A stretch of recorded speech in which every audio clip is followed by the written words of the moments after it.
안녕하세요. 사연에 빠지다의 DJ 민영입니다. 오늘도 사연 재미있게 들어주시고요. 구독과 좋아요 버튼 눌러주세요. 그럼 오늘의 사연 함께 시작해볼게요. 안녕하세요. 저는 이제 막 50대 아줌마입니다. 저에게는 제가 직접 낳은 아들이 하나 있고 제가 5살 때부터 키운 아들이 하나 더 있습니다. 사실 진짜 아들은 아니고 호칭으로 부르자면 제 시동생이에요. 제가 23세에 남편과 결혼했는데 당시에 남편에게는 이제 5살 된 남동생이 있었거든요. 저도 이제가 20 넘은 아가씨였으니 제가 뭘 알았겠어요. 육아니 결혼이니 뭔지도 모르고 무작정 닥치는 대로 한 거죠. 제가 서산 토박이에요. 저는 결혼만은 시골 총구석이 아니라 멀리 다른 도시로 가고 싶었어요. 그런데 부모님이 멋대로 동네에 아는 분께 부탁해 중매를 서게 하는 바람에 무작정 남편을 만나 몇 번 데이트도 못 해보고 곧바로 시골 올렸죠. 그랬으니 남편네 집이 어떻게 생겼는지 가족관계는 어떻게 되는지 알 턱이 없었죠. 그나마 결혼하기 전에 남편에게 어린 남동생이 있다는 소리는 들었어요. 그런데 결혼식 날 직접 보고 저는 깜짝 놀랐습니다. 시동생이 그 정도로 어릴 줄은 몰랐거든요. 저는 결혼과 동시에 어린 시동생을 제가 키우다시피 했어요. 그럴 수밖에 없었던 게 당시에 시부모님 연세가 지금의 제 나이 정도 됐어요. 시어머니가 40대 후반에 막둥이 도련님을 낳았거든요. 시부모님과 남편이 쌀농사를 지느라 바쁘셨기 때문에 시동생 육아는 온전히 제 몫이었습니다. 저는 결혼하고 시댁에서 시부모님과 함께 살았어요. 시동생 씻기고 먹이는 것뿐이 아니라 학교 보내고 학원 보내고 심지어 대학까지 제가 보냈습니다. 윤상이가 요즘 부쩍 커서 바지도 안 입고 여기저기 날뛰는 통에 당신이 고생이 많네. 내가 후딱 가서 어머님 아버님 도와드리고 저녁 때쯤 올게. 남편은 일하러 나갈 때마다 제 눈치를 봤어요. 시부모님이 하셔야 할 일인데 항상 저에게 떠맡기는 것 같아 미안하다고요. 사실 시동생이 어릴 때는 천지분간 못하는 꼴통 중 꼴통이었어요. 여름이고 겨울이고 그렇게 바지고 팬티고 안 입고 돌아다녀서 여기저기 다치는 게 일쑤였거든요. 그러다 보니 연세가 많으신 시부모님은 도저히 시동생을 감당하지 못하셨어요. 제가 혹여나 애 안 보고 밭에 일하러 나간다고 할까 새벽이면 시부모님은 후다닥 밭으로 나가버리셨습니다. 며느리인 제 아침밥까지 차려놓으시고요. 애도 젊을 때나 나와서 키워야 서로 좋은 거지. 이건 정말 다 늙어서 뭐하는 짓인지 모르겠다. 그러게. 우리 며느리 없었으면 저 망아지 같은 놈 어쩔 뻔했어. 우리 며느리가 있어서 아주 든든하다니까. 시부모님은 집에서 애 보느니 차라리 하루 더 나가서 일을 한다고 하셨어요. 시부모님 앞에서는 말은 안 했지만 저는 농사일이 더 끔찍하게 싫었습니다. 저희 친정 부모님이 평생 밭에서 일하는 모습만 보고 자라 그런지 농사라면 아주 지긋지긋했거든요. 매일 땡볕에 나가 하루 종일 허리 숙이고 움직이는데도 돈은 얼마 번지도 못할 뿐더러 돈을 벌어도 저한테 떨어지는 거라고는 하나도 없었거든요. 심지어 집안에 항상 일손이 부족하다 보니 집에 있으면 부모님을 도와 농사일을 하는 걸 당연하게 여기셨죠. 제가 공부하고 싶다고 해도 공부는 무슨 공부냐고 하지도 못하게 했어요. 사실 제가 공부 욕심이 좀 있었어요. 제가 여고를 다녔었는데 공부를 제법 해서 선생님이 서울에 있는 대학도 갈 수 있겠다고 했었거든요. 아이고, 아무리 세상이 바뀌어서 여자가 고등학교도 가고 대학도 가는 일이 흔해졌다고 해도 우리 집에서는 당치도 않은 소리다. 취직하기 싫으면 무조건 아버지 어머니 따라다니면서 농사나 지어. 괜히 헛바람 들지 말고. 아버지는 제가 대학 이야기를 꺼내자마자 노발대발하셨어요. 이 시골 총구석에서 농사지어서 5 식구 간신히 사는데 대학을 어떻게 가냐고요. 고등학교라도 졸업한 걸 감사하게 여기라고 했습니다. 내가 가겠다고 우기는 게 아니라 선생님 말씀이 내성적이면 무조건 갈 수 있다잖아요. 서울로 올라가게만 해주면 등록금이든 뭐든 내가 다 알아서 할 테니까 보내만 주세요. 말 같지도 않은 소리하고 앉았네. 네가 무슨 재주로 서울에 올라가서 집도 구하고 등록금도 구한다니? 농사일 하기 싫으면 아버지가 좋은 남편감 찾아줄 테니까 그때까지 얌전히 집에나 붙어있어. 제 말은 정말이지 씨알도 먹히지 않았습니다. 공부를 해봐야 대학에도 갈 수 없다는 사실을 알게 되자 저는 모든 일에 의욕이 생기질 않았어요. 그때부터는 공부도 아예 하지를 않았어요. 집안일도 마찬가지고요. 원래도 워낙 농사일을 싫어해서 항상 이 핑계 저 핑계 대며 농땡이를 좀 부렸는데 고등학교 졸업하고는 내내 꼼짝도 안 했죠. 결국은 아버지가 급하게 여기저기 선자리를 알아봐서 저를 시집 보내기로 한 겁니다. 저거 계집애가 몸이 저렇게 굼뜨고 게을러서 시집 가면 남편 밥이나 제대로 차려줄지 모르겠네. 너 시집 가다가 소박마저도 안 받아줄 테니까 너 알아서 살아. 소박을 맞든 말든 내가 다 알아서 먹고 살 수 있으니까 아버지는 걱정하지 마세요. 이 집으로 돌아올 일 없으니까요. 어이구 전년 저거 말하는 꼬락서니 좀 봐라. 내가 니년한테 얼마나 질렸으면 노처녀 큰딸 놔두고 왜 너부터 시집 보내려고 이렇게 성하겠냐? 니년 집에서 내보내면 내가 아주 속이 다 후련할 것 같다. 제가 딸 셋의 둘째예요. 어머니 아버지는 어떻게든 아들을 낳아보겠다고 셋까지 낳았는데 셋째까지 딸이 나오니 어머니는 더는 못 낳겠다고 포기 선언을 하셨습니다. 아이를 낳는 당사자가 못 낳겠다고 하니 아버지도 더는 어쩌시지 못했지만 아들을 굉장히 원하셨어요. 이왕 아들을 못 낳으면 못 낳은 거지 아버지는 그걸 가지고 평생 어머니를 구박하고 딸 셋에게도 그렇게 모진 소리를 하셨습니다. 사실 어릴 때는 저도 절대 아버지가 원하는 대로 시집 가주고 싶지는 않았어요. 평생 아버지 옆에 붙어서 귀찮게 해야지 했죠. 그런데 살다 보니 제가 아버지한테 질려서 시집을 와버렸습니다. 저는 아버지 잔소리가 너무 지겨워서요. 하지만 그렇다고 아무 집에나 시집 가고 싶었던 건 아니에요. 무슨 일이 있어도 농사 짓는 집은 싫었었는데 운명의 장난인지 친정에서 20분 거리에 또 농사 짓는 집에 와버리고 말았죠. 그래도 그나마 다행이었던 건 시부모님은 제게 농사일을 도우라고 강요하지 않았다는 겁니다. 사실 시어머니는 시동생을 제가 봐주는 것만으로도 고마워하셨어요. 시어머니는 뒤늦게 막둥이를 낳은 걸 가지고 동네 사람들이 쑥덕거린다고 생각하셨거든요. 그래서 시동생을 데리고 동네도 잘 안 다니셨죠. 평생 농사를 지은 시어머니는 얼굴도 새까맣게 타고 주름도 많으신 데다가 머리도 일찌감치 하얗게 새서 시동생을 데리고 다니면 할머니냐고 물어보는 사람이 허다했어요. 시동생도 저를 더 좋아했어요. 시부모님과 같이 있는 시간보다 저와 붙어있는 시간이 많다 보니 시동생도 저를 더 잘 따랐죠. 그렇다고 시집살이가 항상 좋았던 것만은 아닙니다. 시동생이 7살쯤 되었을 때 저에게도 아이가 생겼어요. 제가 입덧을 유난하게 했습니다.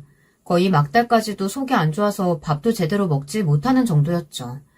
남들이 막달이면 숨이 안 쉬어질 정도로 배가 나와서 더 먹지 못한다는데 저는 살이 너무 안 쪄서 병원에서 막달에는 고기 좀 많이 먹으라고 할 정도였습니다. 시댁에서 산다더니 시어머니가 며느리 너무 못살게 구는 거 아니에요? 그렇지 않고서야 산모가 막달인데 이렇게 살이 안 찔 수가 있어요. 아이고 의사 양반이 큰일 날 소리 하네. 우리 며느리가 얼마나 복덩인데 내가 구박한다고 그래요. 괜한 소리 말고 아들인지 딸인지나 좀 알려줘 봐요. 시어머니는 아니라고 했지만 의사 선생님 말씀이 아예 틀리지는 않았습니다. 제가 입덧이 심해서 살이 찌지 않은 것도 있지만 시집살이 때문에 살이 찔 틈이 없었어요. 제게는 이미 제 아들이 하나 더 있는 거나 다름없잖아요. 시동생은 정말 제가 낳은 아들도 아닌데 제가 임신하고 나서부터는 마치 뱃속에 동생을 질투하는 것처럼 샘을 부렸습니다. 어릴 때보다 더 울면서 떼쓰고 제 곁에서 떨어지려고 하지를 않았어요. 심지어 학교에 들어가기 전까지도 항상 저와 남편 방에서 같이 잤으니 말 다 했죠. 저는 아들을 낳았어요. 아이를 낳고 나서는 정말 힘들었습니다. 동네 교회에서 운영하는 선교원이 딱 하나 있어서 시동생을 거기로 보냈었는데요. 제 아들이 태어나고부터는 시동생이 선교원에 안 가겠다고 고집을 부렸습니다. 안 가! 나도 아기랑 형수랑 같이 집에 있을 거야. 왜 나만 선교원 가고 아기만 집에 있는데? 나도 아기니까 집에 있을 거라고. 시동생은 꼬박꼬박 저를 형수라고 부르면서도 엄마에게 떼쓰듯 굴었습니다. 그런데 저도 이상한 게 시동생에게는 모질게 굴 수가 없었어요. 남편은 이런 저를 이해하지 못했지만 시집 왔을 때부터 먹이고 입히고 업어 재운 정 때문인지 정말 시동생이 제 아들처럼 안쓰럽고 가엾게 느껴지고 그렇더라고요. 너 자꾸 이렇게 형이랑 형수 말 안 듣고 떼쓰면 형이랑 형수랑 아기만 따로 나가서 살 거야. 너 그래도 되겠어? 남편의 모진 소리에 시동생은 그 자리에 주저앉아 눈물을 펑펑 쏟았습니다. 형수랑 아가가 나가버리면 자기는 어떡하냐고 소리를 지르며 더 울었죠. 당신은 어린 동생한테 왜 그런 소리를 하고 그래? 우리 귀여운 도련님 이리 와요. 오늘은 아가랑 형수랑 셋이 같이 자요. 나이는 어쩔 수 없습니다. 시동생은 같이 자자는 제 말 한마디에 눈물을 뚝 그치고 제 품에 쏙 안겨버렸습니다. 남편은 아들이 생긴 것만으로도 힘든데 시동생에게까지 아내를 뺏긴 것 같아 힘들다고 투덜거렸습니다. 이렇게 사랑스러운 시동생에게 어떻게 뭐라고 할 수 있겠어요. 저는 제가 조금 힘들더라도 아들과 시동생 둘 다 잘 키워내고 싶었습니다. 남편은 그런 저에게 괜히 욕심부리다가 제가 먼저 지쳐 쓰러지겠다고 걱정했지만 저는 자신이 있었습니다. 사실 시부모님이 두 분 다 계셨어도 어린 시동생을 살뜰히 챙기지를 못하셨어요. 늦은 출산이 아무래도 몸에 무리가 갔는지 시어머니는 50대 중반에 들어서면서부터 관절이랑 뼈가 좋지 않아 매일 병원에 살다시피 하셨거든요. 시동생의 입학식, 졸업식 다 저와 남편이 갔어요. 국민학교 때는 시동생이 나이든 부모님을 창피해야 할까봐 시부모님이 저희를 보냈습니다. 중고등학교 때는 시부모님이 환갑이 넘으셔서 두 분 다 건강 상태가 많이 안 좋으셨기 때문에 가고 싶어도 가실 수가 없었어요. 두 분 다 일찍부터 병원 시세를 지셨거든요. 저희 부부는 그맘때가 가장 힘들었습니다. 시부모님이 편찮으시다 보니 매일 병원에 왔다 갔다 하며 농사일도 해야 했고 아들과 시동생도 돌보느라 정신이 하나도 없었어요. 결국은 두 분 다 버티지 못하시고 시동생이 대학에 가는 모습도 보지 못한 채 돌아가셨어요. 시부모님은 돌아가시면서도 오로지 시동생 걱정만 하다가 돌아가셨습니다. 혜미, 너한테 내 아들을 둘이나 맡기고 가니 내가 너무 미안하다. 내가 우리 막둥이 생각하면 눈도 편하게 못 감을 것 같아.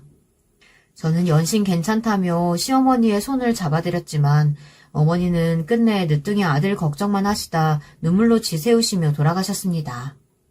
참 이게 이상합니다. 저에게는 제 아들이 있는데도 시동생이 그렇게 항상 눈에 밟혔어요. 시동생이 서울로 대학을 갔을 때도 저는 주에 한 번씩 서울에 올라가 집 청소도 해주고 반찬도 해주고 내려왔습니다. 누가 시키는 것도 아닌데 저는 제 스스로 시동생에게 그렇게 해주고 싶어서 매주 몇 시간씩 버스를 타고 올라갔습니다. 그런 저에게 아들은 불만이 많았어요.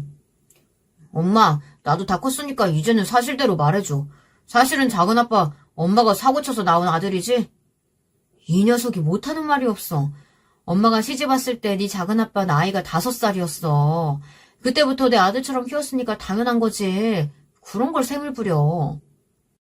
아들이 시동생과 자신을 비교하며 제게 투덜거릴 때마다 그러면 안 되는 거라고 혼내기는 했지만 사실 아들이 생각하기에 그럴만했어요. 누가 봐도 저와 시동생이 각별하기는 합니다. 제가 먼저 시동생이라고 말하지 않으면 100이면 100 다 제 아들인 줄 아니까요. 저뿐만이 아니라 시동생도 저에게 너무 잘했어요. 서울에 올라가서도 제 생일이면 돈도 없을 텐데 꼬박꼬박 선물에 용돈까지 보내줬고 한 번씩 제가 집에 놀러가면 서울에 유명한 곳도 같이 가줬습니다. 남산이나 유명한 백화점 같은 데를요. 시동생이 군대를 다른 또래들보다 좀 늦게 갔어요. 어릴 때 그렇게 장난만 치고 꼴통짓을 하길래 공부에는 영 소질이 없는 줄 알았는데 중고등학교 때 공부를 제법 하더니 시동생은 교육대에 들어갔어요. 그때도 얼마나 기쁜지 저랑 남편은 동네 잔치까지 했습니다. 시동생은 임용고시 합격하고 군대에 가고 싶다고 해서 2-3번 시험을 보고 가느라 좀 늦었어요. 그래도 시동생이 대단한 게 자기가 말한 건 항상 지켜요. 정말로 임용고시에 붙어서 합격증을 집에 가지고 왔더라고요. 그런 시동생이 군대에 가는데 제가 마음이 얼마나 안 좋았겠어요. 훈련소에 보내고 오는 길에 하도 울어서 남편이 기가 막혀 할 정도였죠. 그때가 제 아들이 고3이었어요. 아들도 예민했던 시기였는데 제가 아들보다 시동생에게 더 신경을 쓰니 많이 서운해했죠. 남도 아니고 가족이니까 나도 이해해보려고 했어. 근데 아무리 그래도 그렇지 나 1차 수시 결과 나오는 날인데 꼭 작은아빠 면회를 가야겠어? 아들 수시 결과가 나오는 날과 시동생 첫 면회가 하필이면 같은 날이었습니다. 그런데 아무리 생각해도 저는 면회에 가는 게 맞는다고 생각했어요. 수시 결과야 컴퓨터로 조회만 하면 되는 건데 온 식구가 다 집에 붙어 있어봐야 뭐 하겠어요. 수시야 붙든 떨어지든 면회 갔다 와서 저녁에 축하하든 위로를 하든 뭐라도 하면 되는 거라고 여겼죠. 하지만 면회는 그렇지가 않잖아요. 또 언제 얼굴을 볼지도 모르는데 어떻게 못 간다고 해요. 시동생은 저희 말고도 면회할 가족도 없는데요. 그런데 생각보다 면회가 늦어졌습니다. 이유는 분명히 있었어요. 시동생이 나오는데 얼굴이 아무래도 이상하더군요. 옆에 시동생 선임이라면서 두 명이 같이 나오는데 인상이 아주 더러운 게 영 기분이 쎄했습니다. 거기다가 시동생 얼굴이 너무 안 좋았어요. 눈두덩이도 부은 게 꼭 어디서 뒹굴고 온 것 같더라고요. 저는 밥을 먹는 내내 시동생에게 얼굴은 왜 그런 거냐, 아까 그놈들 인상이 아주 더럽던데 별일 없냐 꼬치꼬치 물었습니다. 그러자 제 마음도 모르고 옆에 있던 남편은 저를 유난한 아줌마 취급했어요. 여보 그만 좀 해. 머리 빡빡 밀고 군복 입고 있으면 원래 다 인상 더러워 보여. 왜 괜한 사람을 의심하고 그래? 당신이나 모르면 가만히 있어. 이 얼굴 보고도 그런 태평한 소리가 나와? 도련님이 말해봐요. 진짜 별일 없는 거야? 시동생 얼굴을 여기저기 꼼꼼히 확인하며 묻자 시동생이 주저하다가 어렵게 말문을 열었습니다. 역시나 제 생각이 맞았어요. 조금 전 같이 나왔던 선임들이 같은 내무반을 쓰는 선임들인데 나이는 시동생보다 3, 4살 어린데도 무지하게 괴롭힌답니다. 이유는 매일 다르대요. 어떨 때는 나이가 많다는 이유로 때리고 어느 날은 혼자 세상 편하게 임용고시까지 붙었다고 기분 나쁘다고 때린답니다.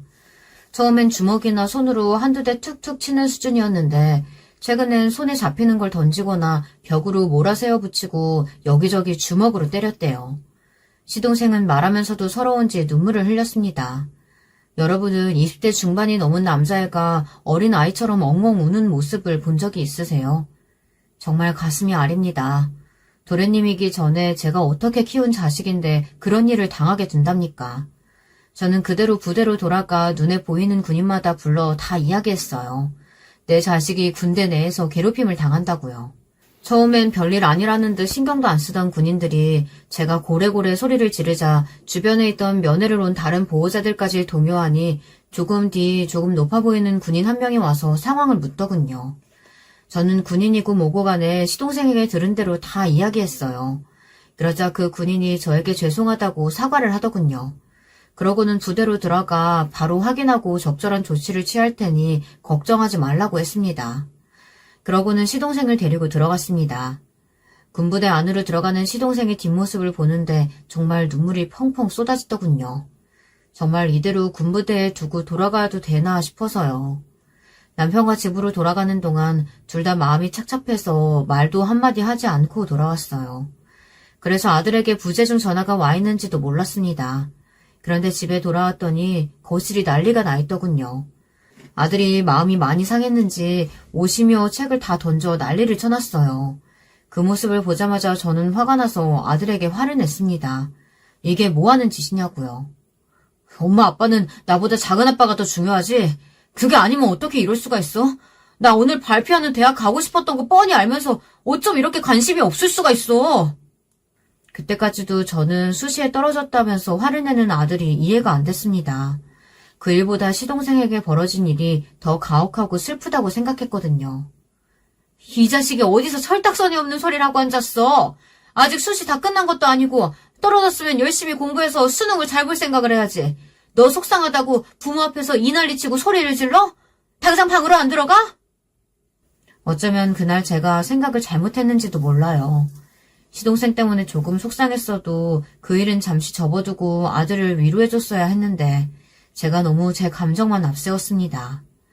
그날 이후 아들은 저를 봐도 모르는 척했어요. 일절 학교에서의 일이나 대학 관련 일들을 저에게 상의도 하지 않았습니다. 저는 막연하게 저러다 말겠지 하고 단순하게 생각했는데 그게 아니더군요. 고3이 될 때까지 한 번도 속 썩인 적 없었던 아들이 뒤늦게 사춘기가 왔는지 삐뚤어지기 시작했어요. 그러던 어느 날이었습니다. 아들 학교에서 연락이 왔는데 아들이 수시 접수를 안 하겠다고 고집을 피운대요. 저는 왜 수시 접수를 안 하려고 하는지 되려 선생님에게 물었습니다. 그때까지도 저는 당연히 수시 말고 정시에 올인할 생각인가 보다 했죠. 어머니 아직 모르셨어요? 준영이 대학 안 가고 바로 취직할 거라고 하던데요. 아무래도 지금까지 한 게 있으니 저는 준영이 성적이 너무 아까워서 계속 설득하고 있어요. 근데 자꾸 대학 안 간다는 소리만 하고 다른 소리는 일전 안 하더라고요. 혹시 댁에 무슨 일 있으신가요? 아들의 담임선생님이 저에게 조심스럽게 혹시 집에 무슨 일이 있는 게 아니냐고 물었습니다. 저는 특별한 일은 없다고 아들 준영이와 이야기해보겠다고 하고 전화를 끊었습니다. 저는 아들이 올 때까지 거실에 앉아 전전긍긍하고 있었습니다. 사춘기가 뒤늦게 오는 애들이 더 무섭다는데 우리 아들이 그런 케이스인가 싶었죠. 그런데 집에 돌아온 아들은 생각지도 못한 소리를 했어요. 아들이 집에 도착하자마자 왜 선생님께 대학 안 가겠다고 했냐고 제가 따져 물었더니 쌩한 얼굴로 참견하지 말라는 소리만 하더군요. 저는 순간 예전에 저희 아버지에게 제가 했던 말들이 떠올라 소름이 돋았습니다. 이래서 피는 못 속이나 싶었죠. 저는 방으로 들어가려는 아들 녀석을 잡아 간신히 거실에 앉혔습니다. 그리고 엄마와 이야기를 좀 하자고 했죠. 아들이 아무 말도 안 하고 입을 꾹 다물고 있길래 저는 최대한 마음을 다잡고 다시 한번 물었습니다. 학교에 무슨 일이 있냐고, 아니면 왜 갑자기 대학에 갈 생각이 없어진 건지 말해달라고 했죠. 그러자 아들은 코웃음을 쳤습니다. 나 대학 안 가. 고등학교 졸업하는 대로 돈 벌어서 하루빨리 이 집에서 나갈 거야. 아들 말이 우리 집을 벗어나기 위해 대학을 안 가고 돈을 번다네요. 저는 당황해서 절로 말을 더듬었습니다. 그게 무슨 소리냐고요. 그러자 아들이 낮은 한숨을 몰아쉬더니 제게 답답하다는 듯 이야기하더군요. 나 작은아빠 고3 때 다 기억나. 엄마가 어떻게 했는지. 나 초등학생이었는데도 엄마는 밥은 안 차려주고 매일 쏘다니면서 작은아빠 학원 알아보고 저녁이면 학원 앞에 데리러 가고 그랬었잖아. 그때 나한테 뭐라 그랬어. 작은아빠한테 중요한 시기니까 그러는 거라고 했잖아. 그래서 나도 당연히 기대했어. 나도 고3 되면 엄마가 똑같이 해주겠구나. 저는 순간 머리를 퍽하고 두드려 맞은 것만 같았습니다. 아들 말에 그때 일이 번쩍 떠올랐거든요. 아들 말이 맞았습니다. 시동생이 교대에 가고 싶다는 말 한마디에 저는 누구보다 열심히 서포트했어요. 그때는 지금보다 조금 더 젊기도 했고 남들은 다 부모가 알아서 해주는데 시동생만 혼자 쩔쩔매고 있는 게 안쓰러웠거든요. 그런데 아들이 고3이 되고는 제가 너무 신경을 안 쓰기는 했어요. 오히려 서울에 혼자 사는 시동생이 걱정돼서 주말마다 반찬 해나르기 바빴죠. 그제야 저는 정신 차렸습니다. 저에게 뭐가 중요한지 우선순위를 새까맣게 까먹고 살았구나 그런 생각마저 들었죠. 저는 아들에게 미안하다고 사과했어요. 제가 어쩌면 정말로 시동생을 제 아들로 여기고 아픈 손가락 정도로 생각한 것 같다고요. 저는 아들을 안아주었습니다. 그리고 앞으로는 아들에게 집중하겠다고 약속했어요. 진심이었습니다. 시동생 일도 당연히 중요하지만 시동생은 이제 다 큰 성인이에요. 만약 제 자식이었어도 그 나이면 확실히 독립시키고 간섭하지 말아야 하는데 제가 너무 과하게 굴었다는 걸 알았죠. 저는 그때부터 달라지기 위해 노력했습니다. 시동생이 저를 필요로 할 때까지는 조금 멀리서 지켜보고 제 아들에게 집중하기로 했어요. 그래도 아들과 더 멀어지기 전에 화해해서 다행이었어요. 아들이 저를 이해해줬습니다. 수시도 다시 쓰기로 했고요. 아들은 수시로 좋은 결과를 내지 못해 정시에 올인했습니다. 아들은 무조건 서울에 있는 대학에 가고 싶어 했어요. 하고 싶은 것도 좋아하는 것도 없지만 무조건 서울에 있는 대학에 가고 싶다고 했습니다. 어쩜 그런 점까지 저를 빼다 박았나 싶었죠. 저는 서울로 대학을 가지 못했지만 아들만은 무슨 수가 있어도 서울로 보내기 위해 부단히도 노력했습니다. 서산 시내에 있는 유명한 학원이라면 학원은 다 알아봤고 과외까지 다 알아봤어요.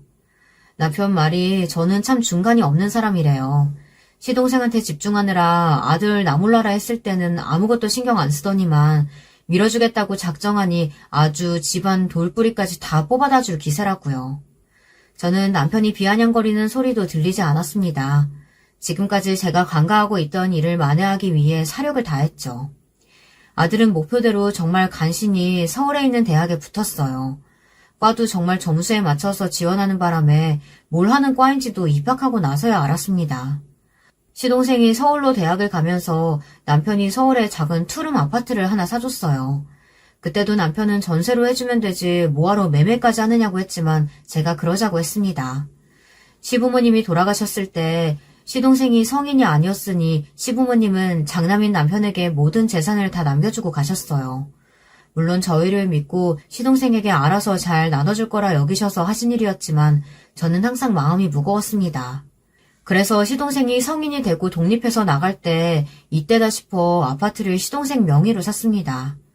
시동생은 이제 갓 20살이 된 자신에게 너무 버거운 집이라고 했지만 앞으로 시동생이 서울에서 어떻게 살아가든 든든한 버팀목 하나 정도는 있어야 좋을 것 같아 결정한 거니 부담 갖지 말라고 했습니다. 아들이 대학에 입학할 당시에 시동생이 군대에 있을 때라 아들이 시동생 집에서 지냈어요. 시동생도 제대가 얼마 안 남았으니 아들과 함께 지내면 좋을 것 같다고 좋아했어요. 저는 그제야 걱정 없이 마음 놓고 살 수 있겠지 기대했습니다. 저도 이제 중년으로 넘어가고 있었고 하나뿐인 아들도 성인이 돼서 대학에 보냈으니 할 일 다 했다 싶었거든요. 근데 육아라는 게 그렇게 쉽게 끝나는 게 아니더군요. 성인이 돼서도 자식은 자식이었어요.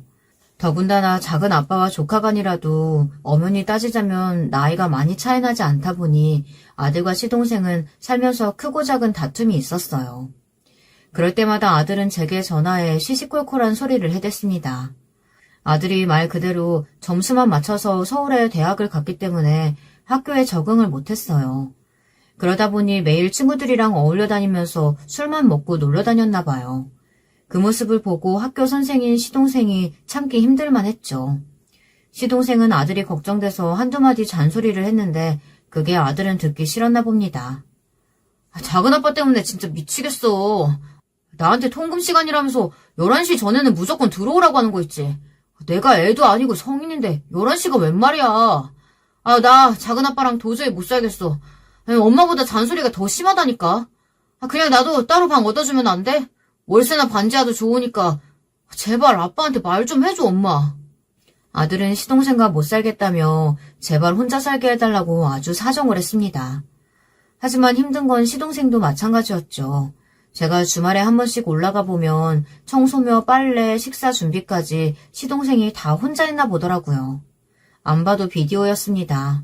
사실 아들 녀석이 제 밑에서 주는 밥만 먹고 빨아주는 옷만 날름 입고 다닐 줄 알았지 집안일은 전혀 가르치질 않아서 모르거든요. 반면 시동생은 고등학교 때부터 저를 돕는다고 설거지며 식사 준비도 척척이었고 음식도 잘해요.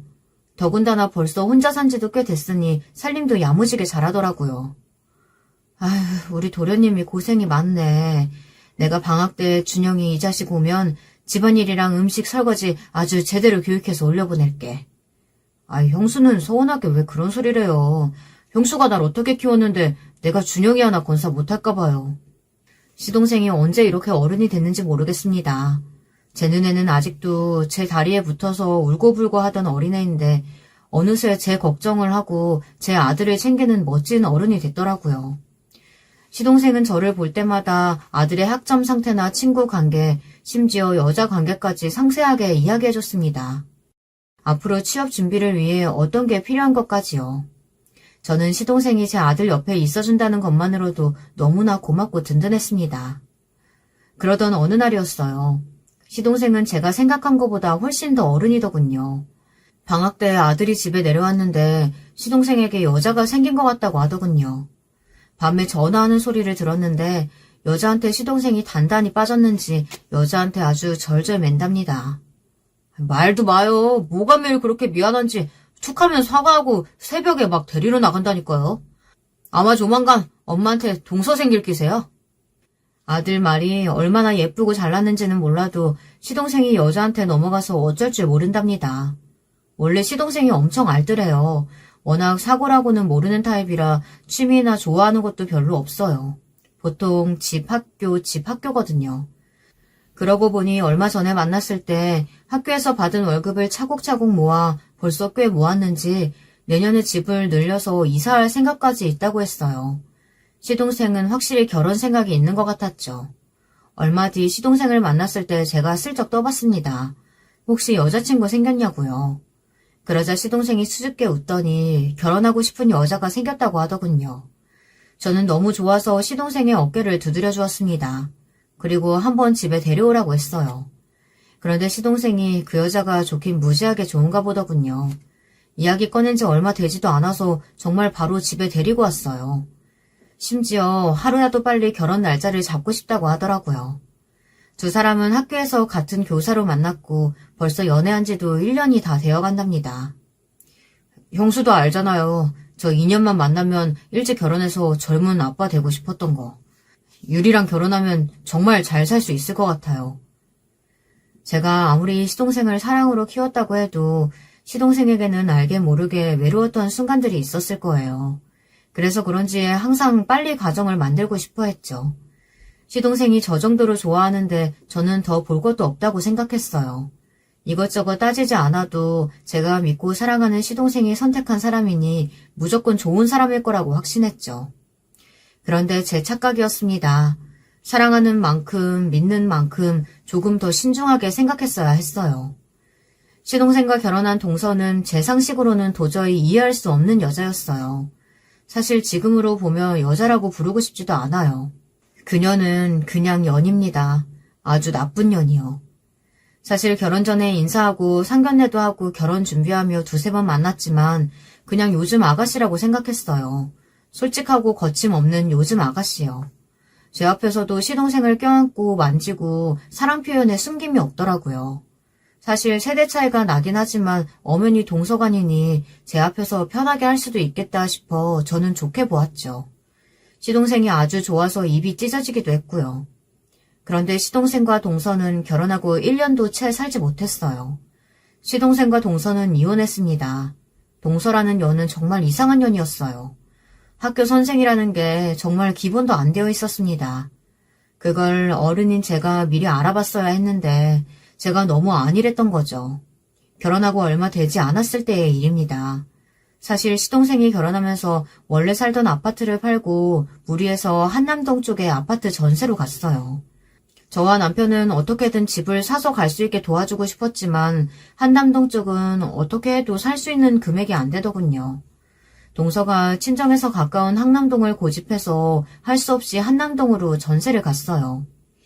당시에 시동생과 살던 아들은 따로 집을 구해야 해서 제가 자주 서울에 올라갔습니다. 그날은 아들이 이사를 들어가는 날이라 아침부터 정신이 없었습니다.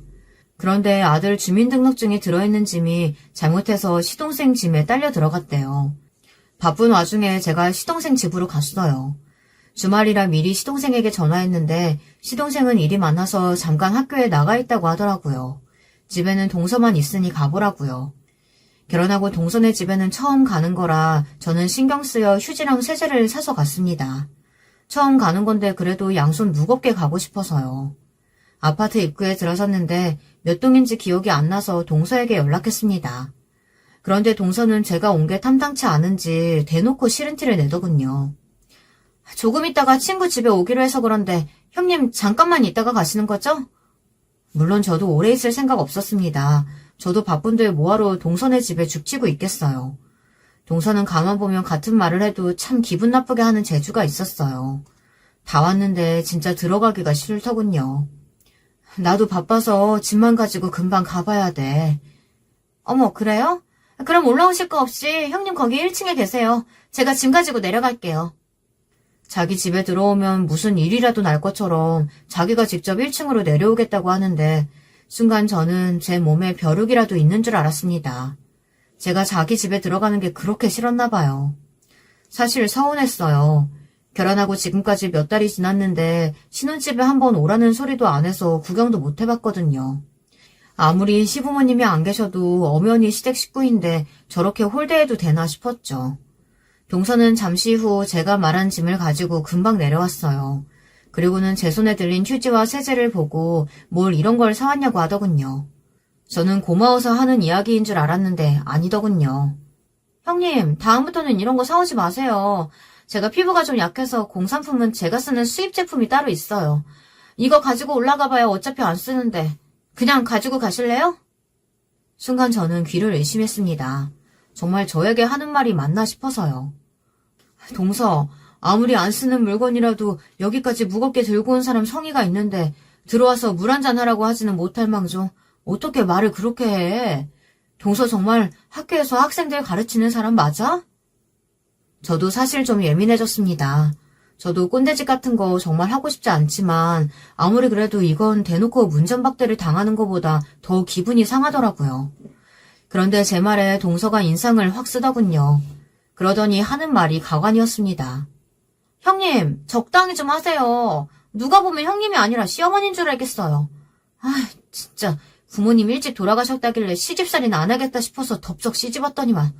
이건 뭐 시어머니보다 더 쌩쌩한 형님이 떡하니 있을 줄이야. 동서는 혼잣말하는 건지 어쩌는 건지 혼잣말을 중얼거리는데 자기 할 말을 다 하더군요. 듣다 제가 저에게 다 들으라고 하는 말이냐고 물었더니 들으라고 한 말이라고 들었으면 그만 돌아가시라고 쨍한 목소리로 이야기하더군요. 동서는 그대로 휙 돌아 엘리베이터를 타고 올라가 버렸어요. 제가 뒤에서 휴지 가져가라고 소리치는데도 모르는 척하면서요. 그날 이후 저는 한참 동안 동서를 보지 못했습니다. 동서는 명절날도 안 오고 가족들 생일에도 오지를 않았거든요. 그런데 얼마 뒤 믿기지 않는 일이 벌어진 거죠. 시동생과 몇 주 동안 연락이 안 돼서 걱정되는 마음에 서울로 올라갔어요. 아들 사는 집도 안 들리고 바로 곧장 동서네 집으로 갔는데 집에 아무도 없더군요. 시동생이며 동서에게 연신 전화를 해도 둘 다 받지 않고요. 저는 걱정이 돼서 집 앞을 떠날 수가 없었어요. 그런데 잠시 뒤 놀라운 이야기를 들었어요. 엘리베이터에서 내린 사람이 자연스럽게 시동생 집 비밀번호를 누르더라고요. 저는 놀라서 혹시 이 집에 사냐, 그럼 원래 여기 살던 젊은 부부는 어디로 갔는지 아느냐고 물었죠. 저는 일절 들은 소리가 없으니까요. 그런데 시동생 집으로 들어가려던 사람 말이 자기도 딱 일주일 전에 이사를 왔다는 겁니다. 전에 살던 사람들 이름 모르고요. 저는 놀라서 아파트 단지 안에 부동산을 쫓아갔습니다. 시동생 집 구할 때 단지 안에 부동산에서 계약했다는 소리를 얼핏 들은 것 같아서요. 그런데 부동산 사장 말이 더 기가 막혔습니다. 시동생이 얼마 전 전세 연장을 안 하고 나갔다고 하더라고요. 그러면서 하는 말이 입이 떡 벌어졌어요. 그 집에서 난리가 나서 동네 전체가 시끄러웠는데 저더러 오히려 몰랐냐고 대묻더군요. 거기 세대 바람나서 한바탕 난리가 났었어요. 이걸 바람이라고 하는 게 맞나? 나도 모르겠는데. 글쎄, 결혼 전부터 이 근처에서 헬스장 하는 남자랑 사귀었던 사이였는데 결혼하고도 줄곧 만나고 그랬나 봐요. 근데 며칠 전에 딱 걸린 거지. 그 헬스장 놈이 신혼집에까지 매일같이 드나들었나 보더라고. 저는 순간 말문이 막혀서 할 말을 잃었습니다. 글쎄 동서년이 시동생과 헬스 트레이너 놈이랑 양다리를 걸치다가 조건이 더 나은 시동생과 결혼을 한 거예요. 양다리 걸치다가 결혼까지 했으면 정신 차리고 똑바로 살 노릇이지. 이 양심 없는 년이 결혼은 우리 시동생이랑 하고 연애는 트레이너 놈이랑 쭉 이어간 거죠. 집까지 끌어들여서요. 저는 순간 신혼집에 갔던 날이 떠올랐습니다. 제가 사온 휴지랑 세제도 나 몰라라 하고 집에 올 손님이 있어서 올라가 봐야 한다고 엉덩이를 실룩거리며 돌아가던 동서의 뒷모습이요. 저도 이렇게 속이 상하는데 시동생은 어땠을지 생각하니 속이 착잡했습니다. 저는 고민 끝에 시동생이 일하는 학교로 갔어요. 학교 근처에서 수업이 끝날 때까지 기다렸다가 겨우 시동생을 만났습니다. 교문 밖으로 시동생이 나오는데 얼마나 마음고생을 했는지 바짝 말라서 터덜터덜 나오더라고요. 군대에 처음 연애 갈 때가 떠올라 저절로 눈물이 쏟아졌습니다. 저는 애써 시동생이 보기 전에 눈물을 훔치곤 웃으며 시동생에게 달려갔어요. 고생했어. 너무 고생했어. 시동생을 안아주며 등을 쓰다듬었습니다. 인생 살다 보면 별 쓰레기 같은 것들을 다 만나기도 한다고 애써 위로했어요. 그리고 그 나쁜 년 천벌받을 거라고 악담을 퍼부었습니다. 군대에서 시동생을 괴롭혔던 놈들은 제 말 한마디에 조사를 받았고 그놈들은 바로 영창으로 보내졌어요. 시동생이 제대할 때까지 일절 만날 일 없이요. 그때를 떠올리며 저는 마음속으로 다짐했습니다. 나쁜 동서년도 똑같이 만들어주겠다고요. 시동생은 괜찮다고 웃어 보였지만 전혀 괜찮아 보이지 않았어요. 몰라보게 마른 게 밥도 잘 먹지 않는 것 같더군요. 저는 끓어오르는 울분을 꾹 참으며 당장 어디서 어떻게 지내는지부터 이야기하라고 했습니다. 당장 앞서라고요. 시동생이 사는 꼴을 보고 저는 도저히 눈물을 참을 수가 없었습니다. 돈이 없는 것도 아닐 텐데 빛도 잘 들어오지 않는 반지 앞방에 대충 이불만 하나 있더라고요. 거기다가 식탁 위에는 무슨 약인지 모를 약들이 잔뜩 있었고요. 저는 걱정스러운 마음에 이게 다 무슨 약이냐고 물었습니다. 시동생은 대답을 우물쭈물 하더군요.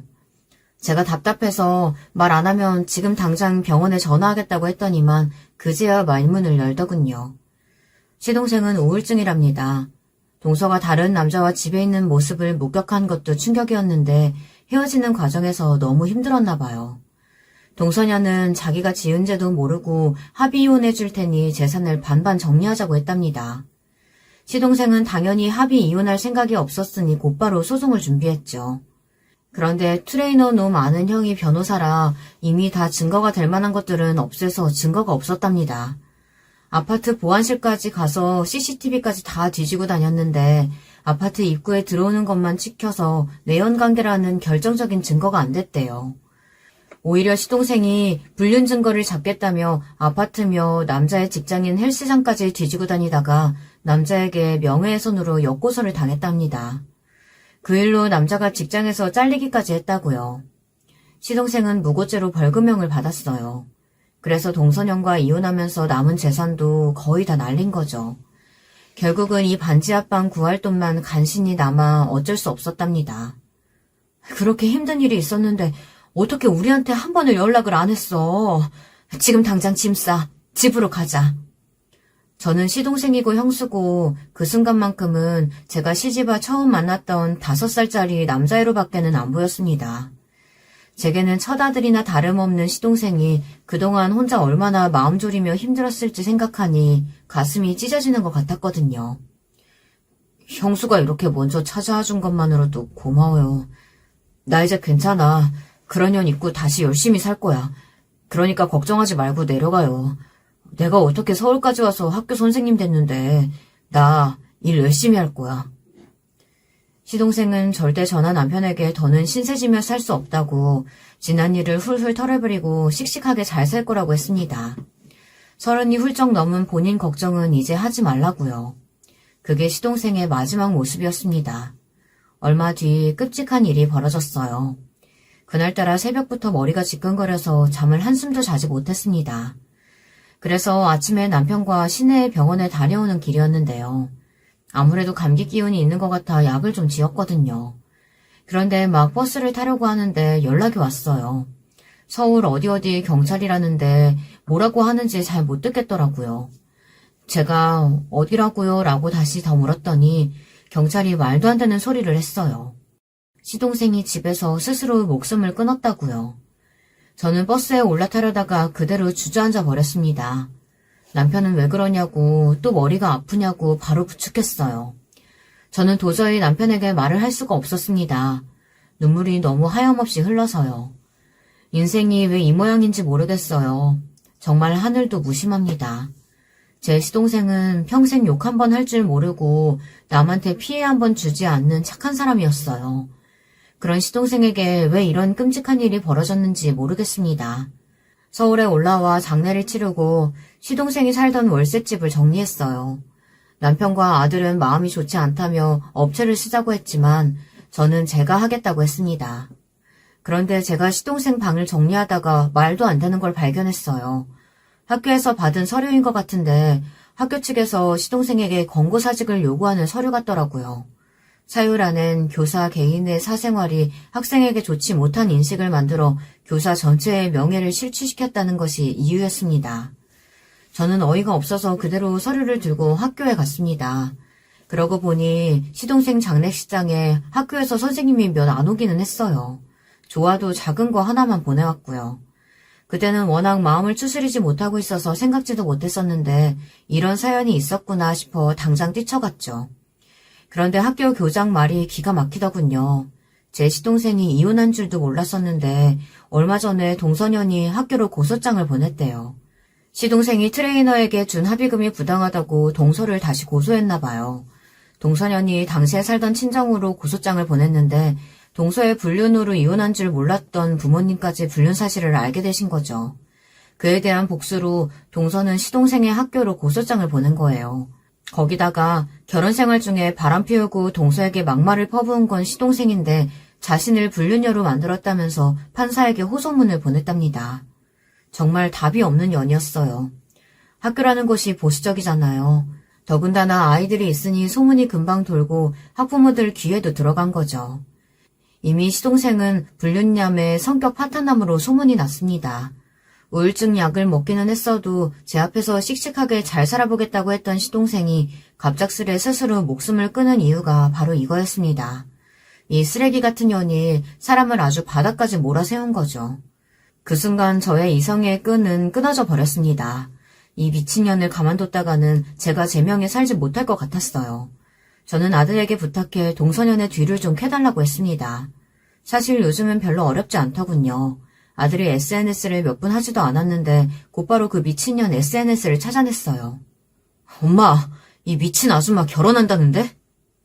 그년 뒤를 캐기 시작하자마자 놀라운 사실을 알아냈어요. 그년이 그 트레이너 놈이랑 재혼한답니다. 와, 정말 뻔뻔하기로는 최강이었어요. 저는 가만히 있을 수 없었습니다. 이에는 이, 눈에는 눈이니까요.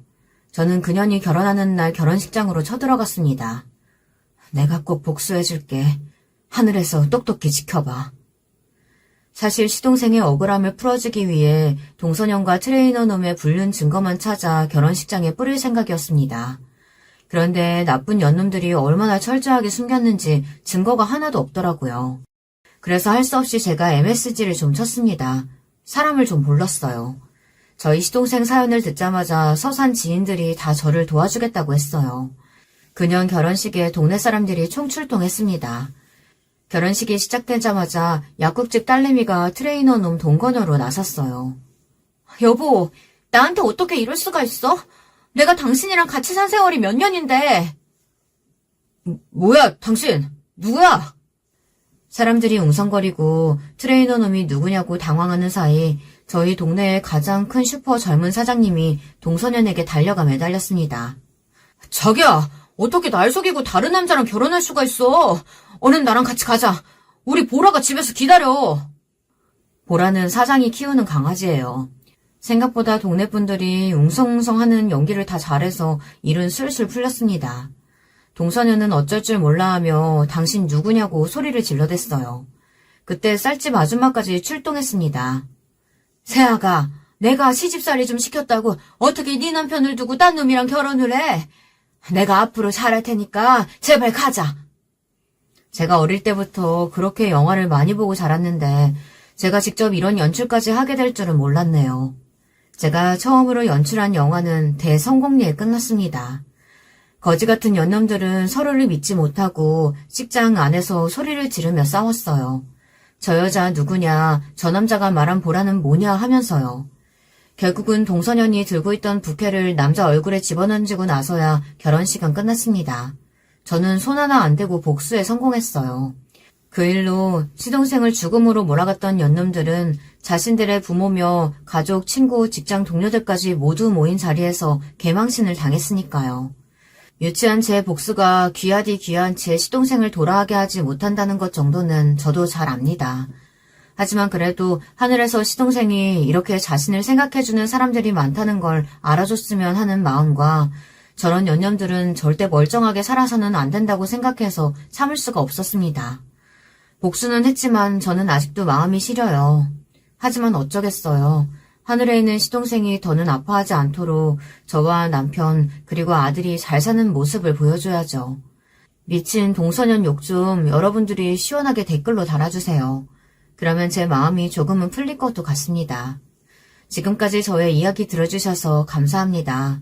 여러분의 가정은 항상 편안하시길 바라겠습니다.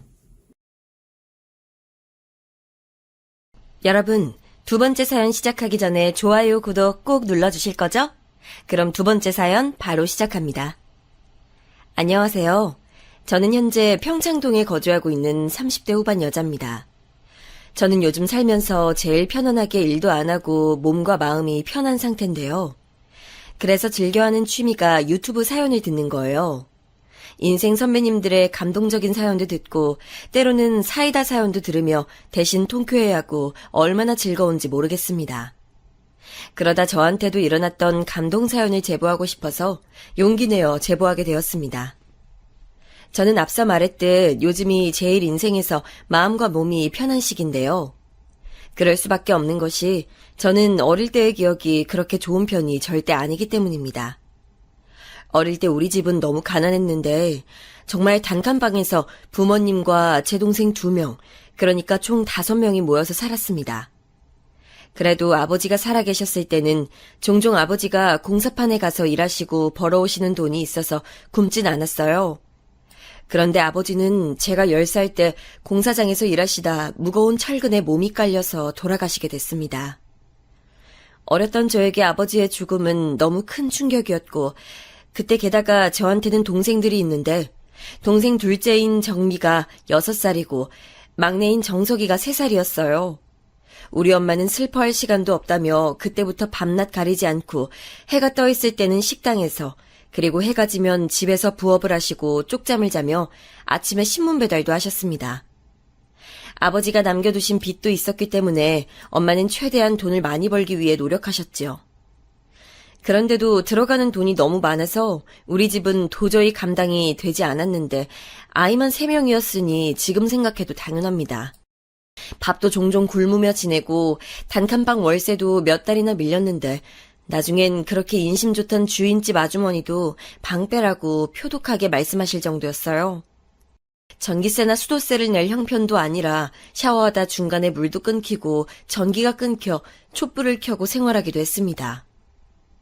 저는 엄마가 일하러 나가시면 혼자 동생 2명을 돌보았는데 저만 초등학교에 다니니까 나중에는 그냥 학교에 가지 않고 동생들을 돌본 적도 있어요. 정미가 초등학생이 되니까 정석이만 집에 남겨둘 수가 없어서 저는 결국 정석이까지 데리고 등교했고, 그때 담임 선생님이 아주 좋으신 분이라 정석이는 교실 맨 뒤에서 아주 조용하게 아무 말도 안 하는 조건으로 같이 있기도 했습니다. 지금 돌아보면 참 좋으신 선생님인데 찾아뵙고 싶어도 연락할 방법이 없는 것이 참 안타까워요. 저는 어린 나이지만 동생들에 대한 책임감이 너무 강해서 학교에서 가끔 간식이 나와도 절대 먹지 않고 정석이한테 주곤 했어요. 그런 제게 엄마는 항상 미안하다고 하셨는데 저는 힘들지 않았습니다. 그런데 정미도 학교에 입학하니까 돈이 더 들기 시작했는데 심지어 빚까지 있으니까 엄마는 도저히 안 되겠다고 생각하셨나 봐요. 결국 엄마는 우리 3남매를 외가와 친가에 맡기기로 하셨습니다. 저는 외할머니에게, 그리고 정미와 정석이는 친할머니에게 맡기기로 생각하시고 엄마는 기숙사가 있는 공장에 들어가셨어요. 엄마, 내가 잘할 테니까 그냥 우리 다 같이 살자. 내가 정석이랑 정미 더 돌볼게. 학교 안 가도 돼. 정혜야, 엄마가 딱 3년만 일하고 바로 찾으러 올 거야. 엄마가 너무 미안해. 엄마가 너무 보고 싶으면 그때는 어떡해? 나 벌써 엄마가 너무 보고 싶어서 참을 수가 없어. 그럴 땐 이 목걸이를 봐. 우리 4명 다 똑같은 목걸이야. 목걸이가 엄마라고 생각해, 알겠지? 엄마 돈 많이 벌어서 우리 정혜랑 동생들 찾으러 올 거야. 엄마 믿어. 엄마는 공장에 들어가시기 전에 저와 동생들에게 똑같은 나뭇잎 모양의 목걸이를 주셨어요. 엄마가 계속 울면서 저한테 미안하다고 하시니까 저는 마냥 싫다는 말도 나오지 않았어요. 저는 외할머니 집으로 갔고 동생들은 친할머니 집으로 갔는데 친할머니는 외할머니보다 아주 조금 더 여유가 있었고, 그리고 결정적으로 아들인 정석이를 예뻐하셨으니 엄마가 그렇게 생각하시고 우리를 맡기셨습니다. 저는 외할머니 집으로 갔는데 외할머니는 저를 안타깝게 여기시며 먹을 것도 많이 사주시고 최대한 편하게 해주셨어요. 그래도 저는 엄마가 너무 그리워서 밤마다 울면서 3년이 빨리 지나갔으면 좋겠다고 생각했습니다. 엄마가 보고 싶을 때는 목걸이를 만지면서 엄마의 기운을 느끼려고 노력했고, 진짜 단 한순간도 목걸이를 뺀 적이 없을 만큼 엄마를 그리워했습니다. 그렇게 지나갈 것 같지 않던 3년이 지나갔고 엄마는 공장에서 나와서 저를 가장 먼저 보러 오셨어요. 엄마는 저에게 드디어 빚도 다 갚고 우리 살 집도 구할 수 있다고 저를 끌어안고 고생했다고 엉엉 우셨습니다. 저도 엄마 품에서 울고 지켜보던 외할머니도 당신 딸과 손녀가 안타깝다고 우셨어요. 그렇게 겨우 정신 차리고 저와 엄마는 신이 나서 친할머니 집으로 갔는데 그때 받은 충격은 절대 살면서 잊을 수가 없었습니다. 글쎄 친할머니 집에 들어갔더니 거기엔 정석이만 있고 정미가 없었어요. 정석이는 우리를 보자마자 울면서 달려오더니 그 뒤로 엄마와 제 손을 잡고 절대 놓지 않았습니다. 정석아! 엄마, 큰 누나, 보고 싶었어. 3년 전에 정석이는 6살이라 학교에 다니지 않았었는데 3년 뒤 정석이는 어느덧 초등학생이었어요. 저와 엄마는 정석이를 달래며 정미가 어디 있냐고 하니까 친할머니가 대신 대답하셨어요. 정미는 여기 없다. 네? 어머니, 그게 무슨 소리예요? 우리 정미 어디 있어요? 정미야! 정미 그 어린 것이 혼자 나갔어. 어디로 나갔는지 집에 들어오질 않더라. 혼자 나갔으니 우리도 찾을 방법이 있겠니? 어머니, 우리 정미는 말없이 혼자 나갔을 리가 없어요. 우리 정미 어디 있어요, 네? 시끄럽다. 나가라. 그동안 정석이 봐준 은혜도 모르고 이게 무슨 소란이니? 엄마 말대로 정미는 어디 나가서 혼자 집에 들어오지 않을 아이가 절대 아니었어요. 우리 3남매 중 제일 성격도 유약하고 겁도 많아 엄마가 오히려 걱정하던 아이가 정미였어요. 저희는 그렇게 친할머니 집에서 쫓겨나듯 집에서 나왔고 엄마는 그때부터 엉엉 울며 정미를 내놓으라고 문을 두드렸는데 친할머니는 문을 열어주지도 않으셨습니다. 오히려 배은망덕하다고 화를 내며 당장 꺼지라고 하더라고요. 그런데 옆에 있던 정석이가 제 티셔츠 자락을 끌어당기며 저에게 아주 충격적인 소리를 내서 저는 잘못 들은 줄 알았답니다. 큰 누나, 큰할머니가 작은 누나 버렸어. 내가 차에서 봤어. 뭐? 그게 무슨 소리야? 엄마, 정석이가 이상한 소리를 해. 우리가 정석이에게 물어보니까 친할머니는 어느 날 정미와 정석이를 데리고 보육원에 갔대요. 그런데 거기서 정미만 내려놓고 정석이는 그대로 데리고 왔다고 합니다. 그러면서 정석이에게도 말 안 들으면 네 누나처럼 버린다고 협박했다는 거예요. 그렇게 애들 맡기 싫었으면 애초에 돌보기 싫다고 말하면 되는 것을 도대체 왜 보육원에 가져다 버린 건지 아직도 그 노인네의 심정은 헤아리기가 힘들어요. 그 뒤로 엄마와 저는 정말 미친 사람처럼 정미를 찾아다니기 시작했습니다. 근처에 있던 보육원을 아무리 뒤져봐도 정미는 없었고 아무리 수소문해도 모른다는 답변만 들려왔어요. 정미는 초등학생이었기 때문에 어디 입양이 되어도 학교는 다닐 테니 주변 초등학교를 다 가보며 정미를 찾았는데 번번이 실패했습니다. 급한 대로 동사무소와 경찰서도 가고 온갖 방법을 다 찾으며 정미를 찾으려고 노력했는데 정미는 머리카락 하나도 보이지 않았습니다. 엄마는 전단지까지 제작하고 정미를 찾았는데 전혀 소용이 없었어요. 심지어 외할머니와 외삼촌까지 다 동네를 뒤지고 혹시 몰라서 집과 멀리 떨어진 곳까지 가족끼리 구역을 나눠 정미를 찾았지만 정미는 마치 땅에서 그대로 증발한 기포처럼 사라진 상태로 있었습니다. 엄마는 본인의 잘못이라고 자책하시며 먹지도 못하시고 점점 야위어 가셨어요.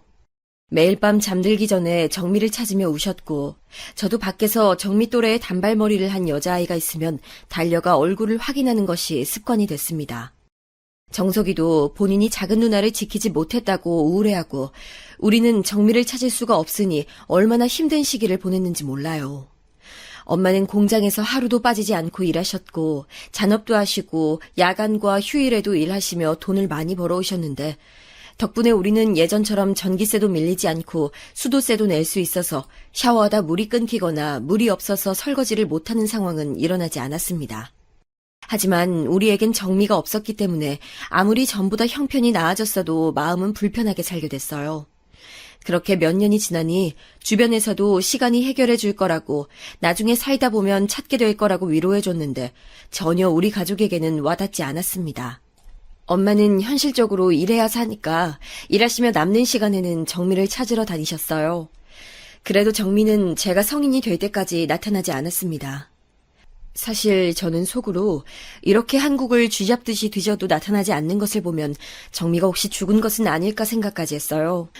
물론 그런 생각을 하기도 싫고 정미가 죽었다는 것을 알게 되면 제가 견디기 힘들 정도로 아프겠지만 그게 아닌 이상 정미를 왜 못 찾는지 알 수 없었으니까요. 그래도 엄마와 정석이와 셋이 살 때는 적어도 밥을 굶진 않았는데 저는 못 먹어도 좋으니 정미와 같이 살고 싶었습니다. 그렇게 저는 고등학교를 졸업하게 됐는데 진짜 하늘도 우리 가족에게 도대체 왜 그러신 건지 엄마는 제가 성인이 되자마자 돌아가시게 됐습니다. 암에 걸리신 것도 아니고 특별한 병이 있다기보단 심근경색으로 돌아가셨는데 너무 갑작스러운 일이라 가족들이 심하게 당황했었습니다. 저는 엄마와 다시 만난 지 5년밖에 되지 않았고 내가 성인이 되었으니 드디어 엄마에게 효도할 생각을 하고 있었는데 엄마가 갑자기 돌아가시니까 정신을 차릴 수가 없었습니다. 외할머니도 갑자기 딸이 죽으니까 충격을 받으셔서 그대로 쓰러지셔서 침대에 누우셨어요. 엄마는 돌아가시는 날까지 정미의 전단지를 들고 지하철 앞과 시장에서 나누어주고 있었습니다. 정미를 본인의 실수 때문에 한순간에 잃었다는 충격이 크신 건지 눈도 제대로 감지 못하시고 돌아가셨지요. 저는 하늘이 무너지는 줄 알았고 너무 당황스럽고 슬펐습니다. 아무리 힘들게 살아도 엄마가 있으니까 버틸 수 있었던 건데 엄마가 돌아가시니까 도저히 어떻게 살아야 할지 모르겠더라고요. 게다가 정석이가 당시에 초등학생이라 제가 당장 정석이를 돌봐야 해서 더욱 막막했습니다. 외할머니는 우리가 안쓰러웠는지 본인 집으로 오라고 하셨는데 저는 엄마가 공장에서 3년간 온몸을 혹사하며 벌었던 돈으로 마련한 이 집을 떠날 수가 없었어요. 엄마가 돌아가시고 나서는 너무 힘들어서 저도 다 포기하고 싶고 살고 싶지 않았는데 나까지 세상을 떠나버리면 우리 막내 정석이는 혼자 어떻게 살까 생각하니까 죽을 수도 없었습니다. 저는 그래서 대학에 진학하지 않고 바로 백화점 화장품 매장에서 일하며 정석이를 키우게 되었어요. 백화점 매장은 종일 서 있어야 하고 구두를 신어야 해서 퇴근하고 집에 오면 다리가 부서질 것 같았고 발에는 밴드가 몇 개씩 붙어 있었습니다. 물집이 여러 개 잡히고 허리도 너무 아팠지만 그만둘 수는 없었으니 죽어라 버텼어요. 화장품 매장은 당시에 텃세도 굉장히 심해서 저는 적응하는 게 힘들었는데 그럴 때마다 엄마는 저보다 몇 배는 더 힘들었으니까 엄마를 생각하며 울면서 일했습니다. 사실 제가 그렇게 힘들게 일해도 사실 생활비로는 턱없이 부족했고 저축은 하지도 못하겠더라고요. 저는 죽어도 정석이를 굶기긴 싫었고 옷도 멀쩡한 것을 입혀서 부모 없다는 소리를 못 듣게 하려고 얼마나 애썼는지 모르겠습니다. 그리고 저는 그래도 자라면서 엄마가 있었으니까 학교에 부모님이 오시는 날에 엄마가 오셨을 때가 있었는데 정석이는 이제 부모님이 아예 없으니까 제가 다 돌봐야 했어요.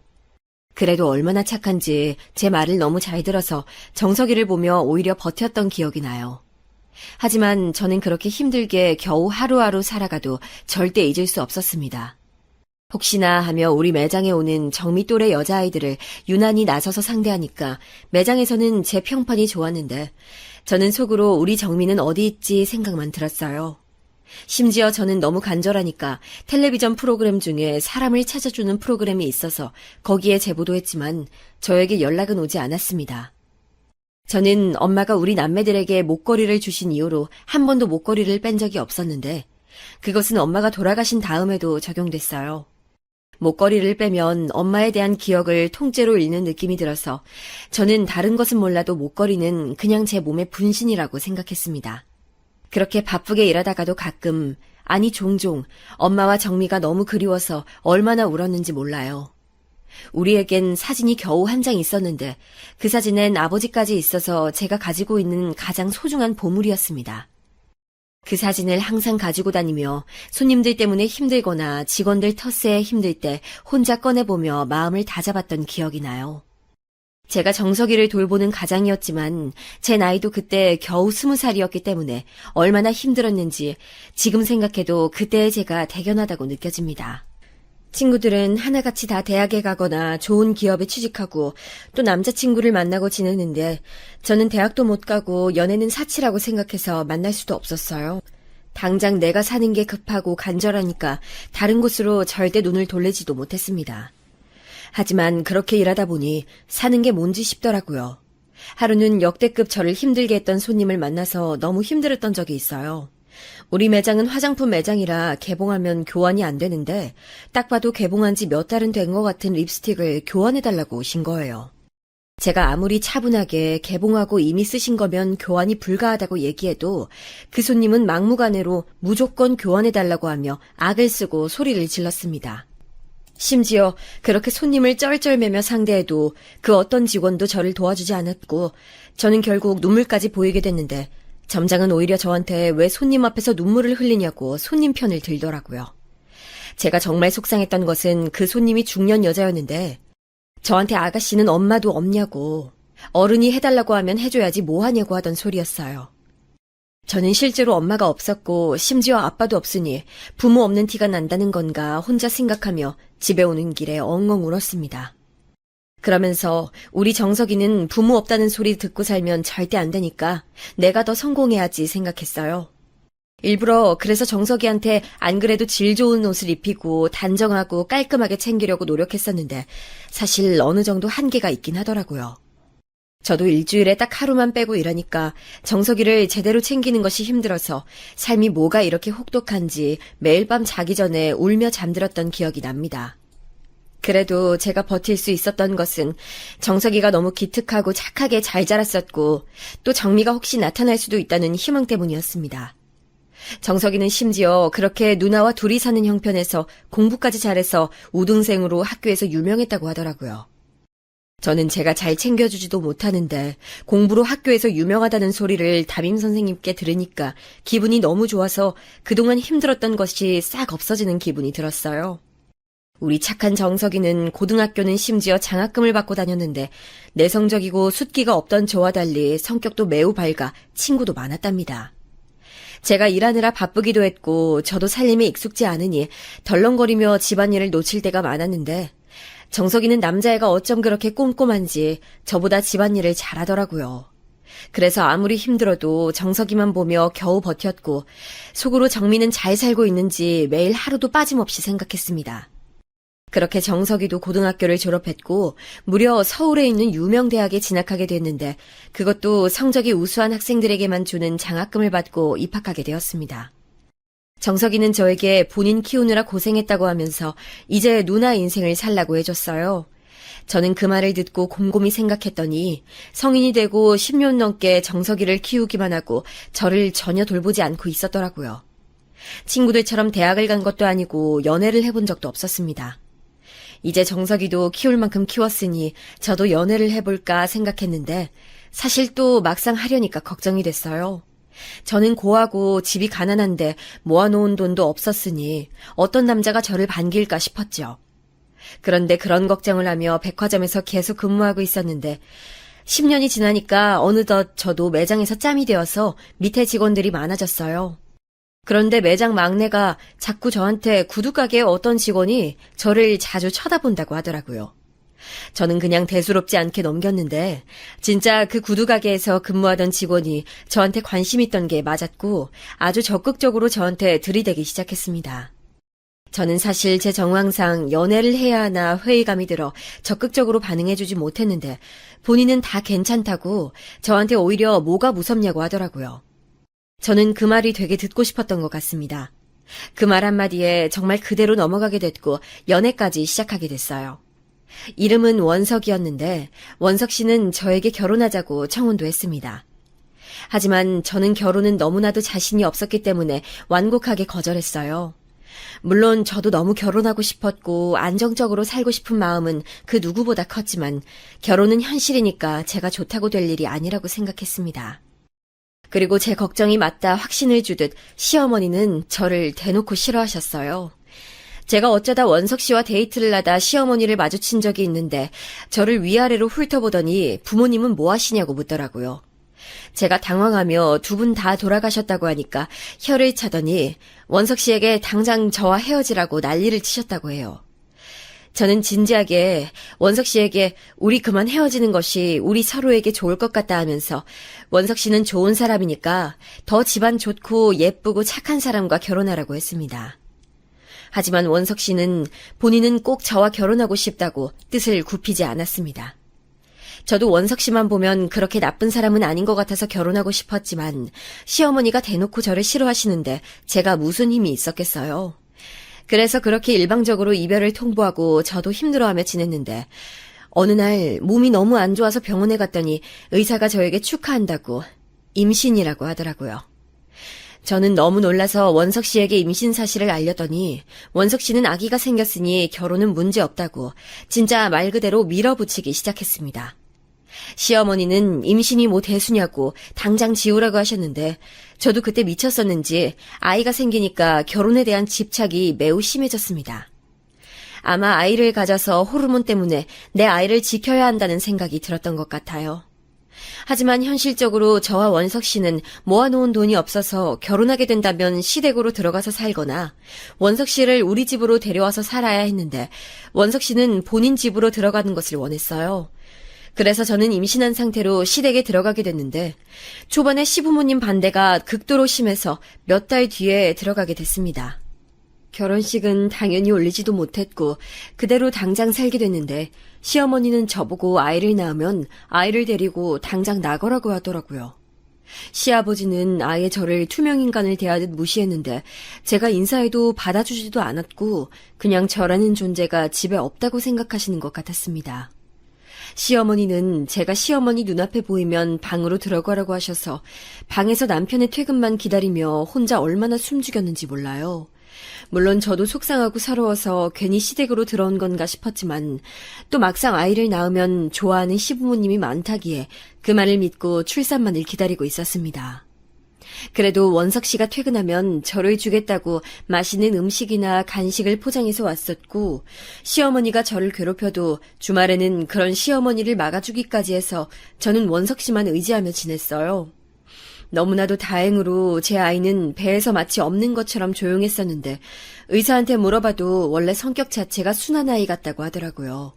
시어머니는 저에게 집안일을 시키거나 그러진 않았지만 대놓고 저라는 존재를 안 좋아하셨는데 그게 더 힘들게 느껴졌습니다. 제가 부모가 없으니 그것도 마음에 들지 않았던 것 같아요. 저는 그때도 엄마가 주신 목걸이를 항상 하고 있었는데 임신하고 안 그래도 예민해져 있었는데 저렇게 괴롭히니까 나중엔 너무 힘들어서 매일 목걸이를 만지며 창밖만 바라보며 울었습니다.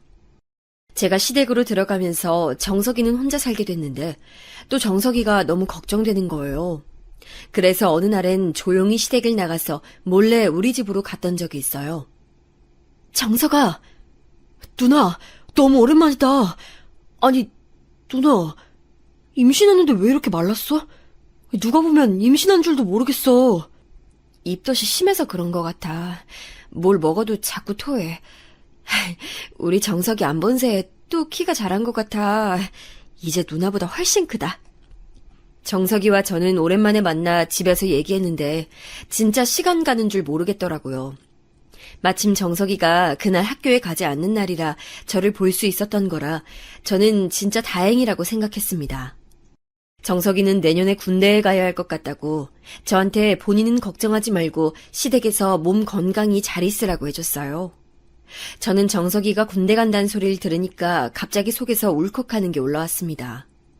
저한테 정석이는 무조건 아기고 제가 돌봐야 하는 존재인데 군대에 가서 훈련받고 나라를 지킨다는 생각이 드니까 그제서야 정석이가 진짜 다 컸다는 생각이 들더라고요. 제가 울먹거리니까 정석이는 제 심정을 눈치채고 본인은 이제 성인이고 누나 덕분에 이렇게 자랐다고 울음을 더 참지 못하고 엉엉 울었어요. 그렇게 아기였던 정석이한테 오히려 위로를 받게 되는 날이 올 줄 20살의 제가 과연 알았을까요? 누나, 엄마 보러 가자. 우리 엄마 보러 가는 지 꽤 됐잖아. 엄마도 우리 보고 싶어 하실 것 같아. 그래? 좋은 생각이야. 누나도 엄마가 너무 보고 싶다. 정석이는 그런 저를 달래며 오랜만에 엄마를 보러 가자고 했습니다. 마침 엄마를 본 지 오래돼서 저는 알겠다고 다음에 다시 만날 날짜를 잡고 시댁에 돌아왔는데 진짜 황당하게도 시어머니는 대문을 걸어 잠그고 문을 열어주지 않았습니다. 시어머니는 안에 있는 걸 뻔히 아는데 아예 들은 척도 하지 않더라고요. 그렇게 저는 원석 씨가 퇴근할 때까지 임신한 배를 부여잡고 밖에서 기다리는데 5만 가지 생각이 들었습니다. 내가 그렇게 힘들게 백화점 매장에서 일하면서 버틴 결과가 이거라면 전혀 반갑지 않았어요. 그렇게 생각이 드니까 또 눈물이 나와 대문 앞에서 울고 있으니까 원석 씨가 오더라고요. 제가 사정을 설명하니까 원석 씨는 제 손을 잡고 들어가서 시어머니에게 따질 줄 알았는데 그게 아니고 그냥 한숨만 쉬더라고요. 사실 그때 시어머니보다 원석 씨에게 받은 충격이 더 컸습니다. 그렇게 원석 씨와 같이 집에 들어갔는데 시어머니는 저를 본 척도 하지 않고 아들 왔냐고 원석 씨만 반기더라고요. 그 뒤로 저는 나갈 때는 원석 씨에게 말을 하고 나갔는데 시어머니는 제가 나가면 절대 문을 열어주지 않았기 때문입니다. 당시 시댁은 문이 열쇠로 여는 문이어서 열쇠가 없으면 문을 열지 못했거든요. 당연하게도 시부모님은 저에게 열쇠를 주지 않아서 저는 나갈 수는 있어도 들어오지는 못하던 상태였습니다. 아기를 낳기 전에 원석 씨에게 미리 말하고 정석이와 같이 엄마를 보러 간 적이 있어요. 그때는 또 눈물이 나오지 않더라고요. 그냥 엄마 무덤 앞에서 아무 말도 하지 않고 하염없이 엄마 무덤만 바라보며 종일 있었습니다. 정석이도 제 옆에서 가만히 앉아서 우리는 둘이 침묵으로 무덤 앞에 앉아 있었는데 그래도 엄마를 보고 오니까 제 마음이 훨씬 편해졌습니다.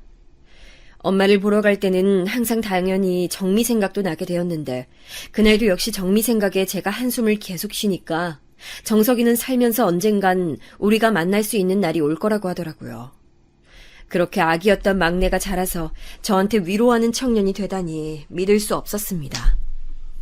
엄마를 보고 시댁에 들어가니까 마음도 편해졌고 오히려 약간 해탈한 상태로 출산을 기다렸습니다. 그때도 아이를 낳으면 시부모님의 반응이 달라질 거라는 헛된 희망을 가지고 있었죠. 그렇게 저는 아이를 낳았는데 아이는 아들이었습니다. 저는 아들이니까 남아 선호 사상이 심한 시부모님이 반기겠지 굳게 생각했는데 현실은 전혀 아니었어요.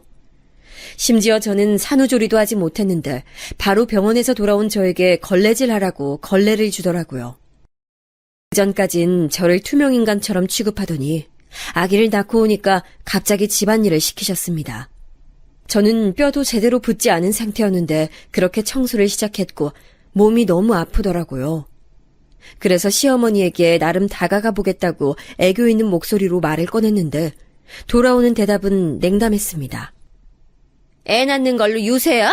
힘들긴 뭐가 힘들어. 밖에서 일해서 돈 벌어오는 우리 아들이 더 힘들다. 저는 그 말에 속상해서 퇴근한 원석 씨에게 말했더니 원석 씨는 별 반응이 없었습니다. 오히려 저는 시어머니보다 원석 씨의 냉담한 반응에 더 많은 상처를 받았어요. 그리고 제가 더 상처받는 사건이 발생했는데 바로 원석 씨의 바람이었습니다. 어느 날 잠을 자고 있는데 새벽에 제가 깼던 날이 있어요. 그때 원석 씨가 잠꼬대로 제니퍼라는 말을 했는데 누가 봐도 여자 이름이었습니다. 그런데 이름이 제니퍼고 우리나라 사람 이름이 아니니까 처음에는 그냥 미국 연예인이 꿈에 나왔나 보다 생각하며 대수롭지 않게 넘겼습니다. 그런데 어느 날부터 원석 씨가 퇴근하면 이상하게 여자 향수 냄새가 나더라고요. 활용점정으로 원석 씨 셔츠에 립스틱 자국까지 발견하고 저는 바람을 확신하게 됐습니다. 일단 증거를 확보하려고 저는 일했던 백화점 매장에 연락해서 직원들에게 자초지종을 설명했어요. 그랬더니 웬걸 막내 직원이 저에게 말했던 내용은 진심으로 충격적이었습니다. 언니, 안 그래도 연락하려고 그랬어요. 아니, 형부가 몇 달 전에 매장에 왔던 부자 여자 손님한테 들이댔어요. 그 여자 손님을 밖에서 몇 번 만났던지 그분이 유독 백화점에 자주 오더라고요. 근데 나는 언니 걱정되니까 연락도 못하고 있었죠. 나는 전혀 몰랐어. 이게 무슨 소리니? 하고 다니는 것만 봐도 부자예요. 그리고 영어 레스토라고요. 형부 완전 푹 빠졌더라고요. 안 그래도 우리끼리 모여서 욕했어요. 언니랑 아기 낳은 거 사람들 뻔히 아는데. 저는 막내 직원의 말을 듣자마자 직감했습니다. 남편이 잠에 취해 부른 제니퍼라는 사람이 바로 상간녀라고 확신하게 됐죠. 막내 직원에게 물어보니까 오늘도 올 것 같다고 요즘 매일 퇴근하고 만난다고 하길래 저는 아기를 데리고 백화점으로 출발했습니다. 그때가 제가 출산하고 100일도 되지 않던 때였는데 저는 신생아를 데리고 남편의 바람을 잡으러 백화점에 택시를 타고 가고 있다는 생각이 들자 또 인생이 뭐가 이렇게 힘든지 눈물이 나오는 것을 꾹 눌렀어요. 그렇게 저는 아기를 데리고 백화점에 가서 일단 제가 일하던 매장에 갔습니다. 직원들과 인사하고 아이도 보여주며 자초지종을 들어보니 요즘 백화점 마감 시간 30분 전에 항상 온다고 하길래 저는 몰래 숨어서 보려고 남편이 일하던 매장 근처에서 몸을 숨기고 기다렸어요. 이때 우리 아들에게 너무 고마웠던 것이 아들은 정말 순둥이라 신생아가 백화점에 왔는데도 조용하게 제품에서 잠만 자더라고요. 그렇게 겨우 정신을 차리며 기다렸더니 그 상간녀가 진짜로 나타났습니다. 사실 제가 알아볼 수 있을까 걱정했었는데 막내 직원은 딱 보면 바로 알 거라고 했거든요. 그런데 그 말이 진심 사실이었어요. 딱 보자마자 저 여자가 상간녀인지 알겠더라고요. 왜냐하면 그 여자는 머리부터 발끝까지 명품으로 휘감고 있었기 때문입니다. 제가 아무리 가난하게 살았어도 백화점에서 10년을 일했으니 당연히 명품에 대해서는 잘 알고 있었죠. 상간녀는 명품 중에서도 비싸기로 유명한 제품들만 몸에 걸치고 있었고 심지어 귀걸이까지 명품이었어요. 국내에서 구하기 힘들다는 명품 제품들도 가지고 있었고 한마디로 그냥 몇 초만 봐도 귀티가 흐르는 사람이었습니다. 머릿결도 아주 좋았고 저와는 너무 차이가 나는 상태였죠. 저는 며칠째 입고 있던 후줄근한 티에 머리는 헝클어지고 심지어 아기까지 데리고 있었으니까요. 아무튼 그 여자의 뒷모습만 봤지만 금세 알아챘고 또 무엇보다 남편과 매우 자연스럽게 포옹하는 모습을 보니 상간녀라는 것을 바로 알 수 있었습니다. 남편은 저와 백화점에서 만났고 우리 둘 다 오래 일했기 때문에 직원들이 우리가 아이를 가졌다는 것을 직원들이 다 아는데도 자연스럽게 여자와 안고 있었습니다. 저는 그 모습에 너무 충격을 받았는데 그건 바로 남들이 어떻게 보는지 신경을 쓰지 않겠다는 거잖아요. 얼마나 저를 무시했으면 그럴까 생각이 드니까 머리가 너무 아프기 시작했습니다. 그렇게 상간녀와 남편은 둘이 매장에서 마감할 때까지 꼭 붙어 있었고 저는 아이를 안고 그 모습을 지켜봤어요. 그 여자를 보며 저는 제가 너무 볼품없다고 생각했고 오히려 저렇게 잘난 여자가 도대체 왜 남편 같은 사람을 만나는 것인지 의문이 들었습니다. 훨씬 좋은 사람을 만날 수 있을 텐데 별 볼 일 없는 우리 남편을 만난다고? 의아함이 들었죠. 마침내 백화점 마감 시간이 돼서 남편과 상간녀는 손을 잡고 주차장으로 내려가는 것 같았습니다. 저는 여기는 보는 눈이 많으니 주차장에 가서 따지려고 저도 아이를 데리고 뒤따라 내려갔어요. 그런데 저는 안 그래도 충격을 받아 머리가 아팠는데 주차장에서 시어머니를 보고 기절하는 줄 알았습니다. 시어머니는 항상 저에게 화를 내거나 혹은 무시하거나 둘 중 하나였는데 남편이 상간녀와 내려오니까 저는 전혀 볼 수 없던 미소로 맞이하더라고요. 저는 시어머니에게 저런 표정이 있는 줄 처음 알았습니다. 그리고 남편도 저한테 보여준 적 없는 환한 미소로 상간녀를 대하더라고요. 저는 그것도 모르고 아기를 낳으면 반응이 바뀔 거라 기대했던 거죠. 아들, 제니퍼, 빨리 와. 우리 오늘 한우 먹자. 엄마가 사줄게. 아유, 우리 제니퍼는 가면 갈수록 예뻐져. 저한테는 사과 한 조각도 아까워하시던 분이 상간녀에겐 한우를 먹자고 하는 모습을 보니까 도저히 참을 수가 없었습니다. 누가 보면 상간녀가 아니고 오히려 그 셋을 사이좋은 시어머니와 아들 부부라고 생각할 것 같았죠. 마치 제가 오히려 불청객이 된 기분이 들었습니다. 심지어 제가 참지 못하고 그들 앞으로 가게 된 것은 시어머니의 행동 때문이었어요. 시어머니는 본인의 차에서 무언가를 꺼내 여자에게 줬는데 자세히 보니까 그것은 홍삼 상자였습니다. 저는 산후조리도 하지 못하고 집에서 걸레질이나 하게 시켰으면서 부자 상간녀에게는 홍삼까지 사서 바치더라고요. 제가 먹는 것은 입에 들어가는 걸 그렇게 아까워해서 저는 항상 시댁에서 배고픈 상태로 살고 몰래 우리 집에 가서 먹고 올 정도로 불쌍하게 지냈는데 홍삼을 사서 주는 것을 제 눈으로 보니까 말 그대로 꼭지가 돌았습니다. 심지어 저는 임신했을 때 너무 배가 고파서 새벽에 다들 잘 때 몰래 내려가서 냉장고에 있던 딸기를 먹었던 적이 있는데 그때 시어머니가 다음날 자고 있던 저를 깨워서 네가 딸기 먹었냐고 막 역정을 내기도 했거든요. 그렇게 딸기 2알도 아까워하더니 돈이 그렇게 좋은지 상간녀에겐 정신 못 차리고 웃던 시어머니를 보니까 이렇게는 못 살겠다는 마음이 들었습니다. 진짜 저는 시어머니에게 저렇게 웃을 수가 있네라는 생각이 들 정도로 처음 보는 표정이었어요. 남편도 저에게 냉담해졌던 이유가 바람을 피웠기 때문이라는 생각을 하니 가슴이 아프고 속상한 마음이 들었습니다. 심지어 저는 남편이 먼저 저에게 다가왔었고 그렇게 제가 고아라서 걱정하니까 본인이 다 알아서 하겠다고 하며 저를 설득했었으니 배신감이 더 많이 들었습니다. 그럴 거면 애초에 저를 결혼하자고 설득하지나 말지 그랬냐는 마음이 들어 저도 모르게 아이를 데리고 그 앞에 가서 차에 타지 못하게 가로막았어요. 에라 모르겠다는 식으로 남편 머리채라도 잡아야겠다는 생각으로 무작정 앞에 가서 남편에게 소리를 질렀습니다. 야, 너 미쳤어? 애도 있는데 바람을 피우고 싶었어? 그럼 애는 어떡해? 너 양심이 있어? 제가 나타나니까 시어머니는 두 눈을 동그랗게 뜨고 저를 잡아 끌더라고요.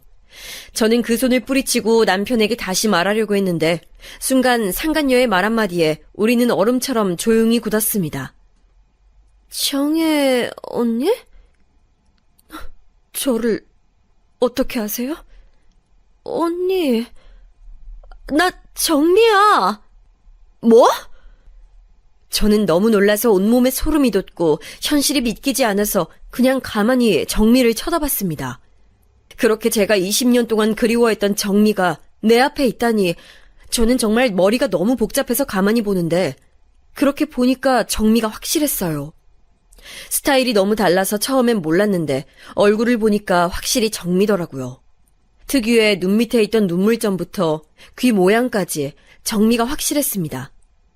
그리고 결정적으로 정미는 자기의 목걸이를 보여주었는데 바로 저도 목에 걸고 있는 그 목걸이였습니다. 엄마가 우리를 양가에 보내기 전에 손수 사서 걸어준 그 목걸이요. 정미야! 언니! 저는 순간 정미가 상간녀라는 것도 있고 아이와 함께 정미를 와락 끌어안고 눈물을 흘렸습니다. 그동안 어디 갔었어? 내가 너를 얼마나 찾았는데. 언니, 너무 보고 싶었어. 우리는 끌어안고 기쁨의 눈물을 흘렸죠. 사람이 너무 기쁘면 온몸에 소름이 돋아서 몸이 진동하는데 그날 처음 느껴봤습니다. 그렇게 둘만의 세상에 빠져 있었는데 시어머니가 갑자기 껴들더니 둘이 무슨 사이냐고 묻더라고요. 시어머니와 남편의 얼굴을 보니 순간 정신이 확 들어서 정미에게 말했습니다. 정미야, 너 이 사람하고 사귀는 사이야? 이 사람 내 남편이고 이 아기도 저 사람하고 내가 낳았어. 뭐라고? 와, 나는 유부남인 줄 전혀 몰랐어. 이게 무슨 소리야? 난 네가 상간녀인 줄 알고 여기까지 온 거야. 아니, 난 정말 유부남일 거라 생각조차 못했어. 어머니도 참 너무하시네요. 정미가 진심으로 화내며 시어머니와 남편을 쳐다보니까 남편은 오해라고 본인이 다 설명하겠다 했지만 정미는 전혀 믿지 않았습니다. 됐어요. 우리 결혼은 없던 걸로 해요. 무슨 이런 집안이 다 있어. 나를 감히 상간녀로 만들어? 그렇게 정미와 카페에 가서 얘기했는데 처음으로 올라가서 얘기를 들어보니 정미는 친할머니가 버린 게 맞았습니다. 다만 버려진 바로 다음 날에 미국인 부부가 찾아와서 정미를 입양해서 미국으로 데려갔었다고 해요. 그제야 왜 우리가 그토록 정미를 찾아도 찾을 수 없었던 이유를 알게 됐습니다. 정미에게 우리가 너를 찾으려고 전국 초등학교도 다 뒤지고 전단지도 돌리고 수소문에서 온갖 보육원을 다 뒤졌다니까 정미는 그럴 줄은 몰랐다고 엉엉 울었습니다. 본인도 너무 갑작스럽게 버려진 상태여서 정신이 하나도 없었는데 그대로 미국에 가게 되니까 처음에는 현실이 믿기지 않았다고 하더라고요. 그 어린 것이 타국에 가서 얼마나 고생했을지 생각하니까 가슴이 너무 아팠습니다. 다행히 정미의 양부모님이 아주 좋은 분들이시더라고요. 정미를 정말 말 그대로 사랑으로 키워주시고 애정을 듬뿍 주시며 키우셨다고 합니다. 그분들은 아이를 낳지 못하는 몸이라 멀리 한국까지 오셔서 아이를 데려가셨다고 해요. 다정하고 이해심 깊은 부모님인데 재력까지 좋은 분들이라 부족함 없이 잘 자랐다고 합니다. 저는 그 소리를 들으니까 얼마나 다행인지 모르겠더라고요. 정미는 조심스럽게 엄마와 정석이에 대해 저에게 물었는데 저는 숨을 고르고 사실 그대로 얘기했습니다. 엄마는 몇 년 전에 돌아가셨고 정석이는 내년에 군대에 가. 엄마가 정미 너를 찾으려고 너무나도 노력을 하셨고 마지막에 눈을 감기 전까지 너를 그리워하셨어. 본인의 실수로 너를 잃었다고 생각하시면서 많은 후회를 하셨어. 난 진짜 몰랐어. 엄마랑 언니가 정석이까지 나를 찾고 있었다니. 정미는 제 말을 듣고 손에 얼굴을 파묻고 엉엉 울기 시작했습니다. 저도 정미에게 엄마 얘기를 하는데 목이 메어 몇 번을 숨을 고르고 말했어요. 진짜 핏줄이란 게 이렇게 진할 수가 있나요? 살면서 절대 만나지 못하겠지 생각했는데 정미를 마주하니까 현실이 믿기지 않았습니다.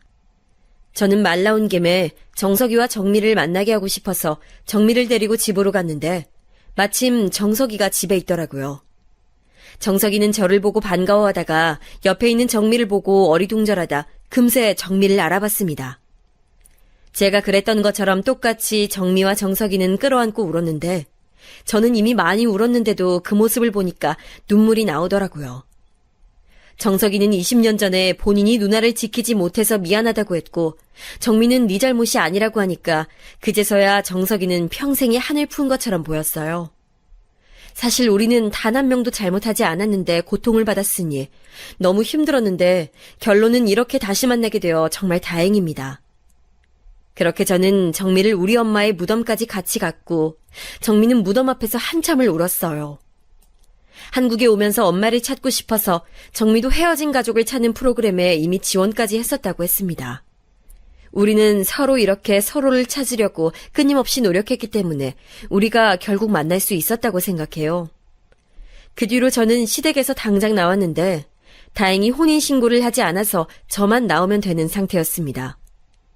결혼식도 올리지 않았던 게 지금 와서 보니까 다행이라고 생각이 드네요. 사실 그렇게 된 이후로 저는 시댁에 다시 간 적도 없습니다. 애초에 시댁에 제 짐이 많았던 것도 아니고 집이 아니고 감옥이었기 때문에 가지고 나올 것도 없더라고요. 다만 시어머니에게 연락이 와서 받았더니 저보고 저 때문에 본인 아들 인생이 망했다고 소리 지르길래 그냥 네 아줌마 하고 끊었습니다. 옆에 마침 정미가 있었는데 정미는 저에게 다시 한번 저렇게 연락 오게 되면 본인한테 말하라고 하더라고요. 정미의 양아버지가 국제 변호사라고 하며 저에게 진지하게 정미는 미국으로 오는 게 어떠냐고 제안했습니다. 저는 처음에 듣고 말도 안 되는 소리라고 하니까 정미는 진지하게 미국에 와서 자기와 같이 새 출발을 하자고 했어요. 정석이와 얘기하니까 정석이도 적극적으로 찬성했고 저는 아이를 생각하니까 미국에 가서 사는 것도 나쁘지 않다는 생각이 들며 동시에 두려운 마음도 들었습니다. 내가 잘 적응할 수 있을까? 언니 너무 걱정돼. 난 영어도 한마디도 못하잖아. 언니, 내가 있잖아. 그리고 영어는 하면 늘어. 지금부터 배우면 돼. 그리고 무엇보다 우리 부모님이 언니를 너무 보고 싶어 하셔. 정석이도. 우리 미국에서 행복하게 살자.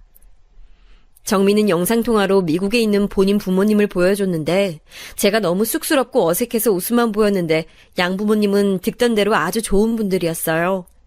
저한테 알아듣지 못하는 영어로 말하긴 했지만 정미가 통역해준 것을 들어보니까 가족이 늘어서 행복하다고 하셨다고 미국으로 어서 오라고 하셨답니다. 저는 그래서 요즘 정미의 한국집에서 미국 갈 준비를 하는 중이랍니다.